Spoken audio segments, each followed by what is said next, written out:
তুই কি নিজের পাছা গরম করতেছ? ওইদিকে চিঙ্কু মাস্তান তোর দাদুর পাছা গরম করতেছে জঙ্গলে। শুন বুড়ো, যদি তুমি 5 লাখ টাকা না আনো তোমার পিছনে এত গরম করব যে গরমের দিনে এসি দিয়েও ঠান্ডা হবে না। দাদু, আমি যদি সময় মতো না পৌঁছাতাম তাহলে চিনকু মাস্তান তোমার পাছায় সেকে দিত। তুমি আমার হিরো নাতি, দাঁড়াও আমি তোমার জন্য একটা মেয়ে খুঁজবই। নানি, এসে দেখো আমি কাকে এনেছি। এই বুড়ো লোকটার পাছা কি গরম না ঠান্ডা? নানি, ওর পাছা এসি মোডে আছে। আমার খুব খিদে পেয়েছে, তাড়াতাড়ি ভাত দাও। আরে হাল্ক, তুমি যদি ভাত খাও তাহলে আমি কি খাবো? বাতাস? চলো ভাত খেতে যাই। দাদি, আমাকে আরেকটা রুই মাছ দাও। ও রাক্ষস, তুমি এত খেলে এটা খালি হয়ে যাবে। নাতিকে দিয়ে দাও, আমাকে কিছু মাছ আর মাংস দাও।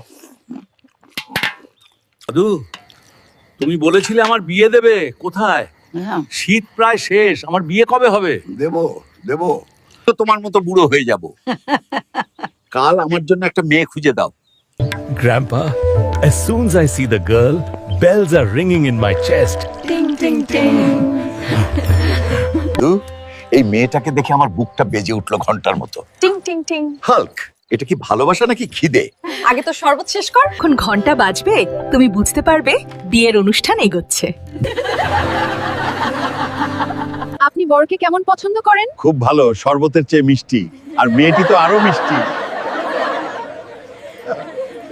ওই দেখো, হাল্ক আসছে, কি দারুণ লাগছে ওকে।